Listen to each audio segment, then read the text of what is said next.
রাজনগরের খাসবাজার অগ্রগামী সেবা সংঘের উদ্যোগে বজরংবলী মন্দির প্রতিষ্ঠা উপলক্ষে রক্তদান শিবির আয়োজিত হলো।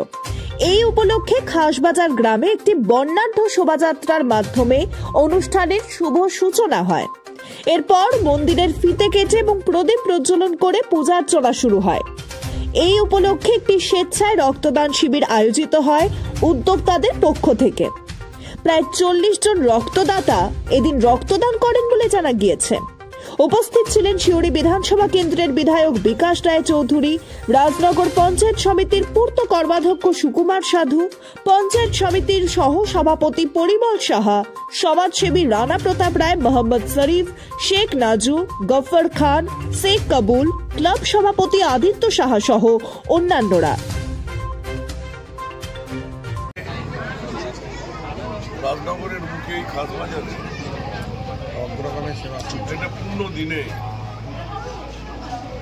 যেখানে বজরংবলীর মূর্তি তার উদ্বোধনী অনুষ্ঠান, সেই অনুষ্ঠানে এসে আমার নিজেকে ধন্য মনে করছি। এই বজরংবলীর এখানে প্রণাম করার, আশীর্বাদ করার সুযোগ পেলাম।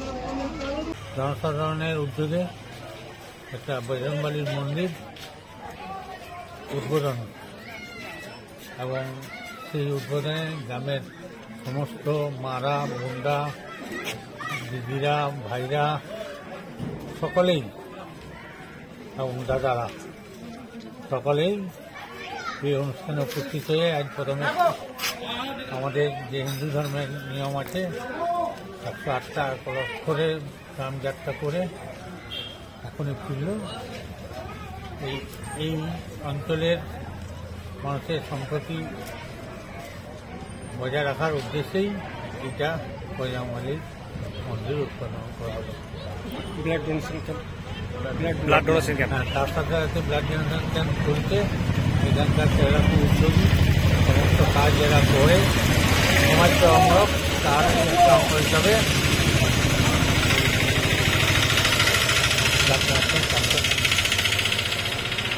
আজ আমাদের খাসবাজার অগ্রগামী সেবা সংঘ ক্লাবের পক্ষ থেকে এবং খাসবাজার গ্রামের সমস্ত পরিবারকে নিয়ে আমাদের এখানে একটা এবং রাজনগরের বেশ কিছু মানুষের সহযোগিতায় আমরা এখানে একটা বজরংবলী মন্দির তৈরি করেছিলাম।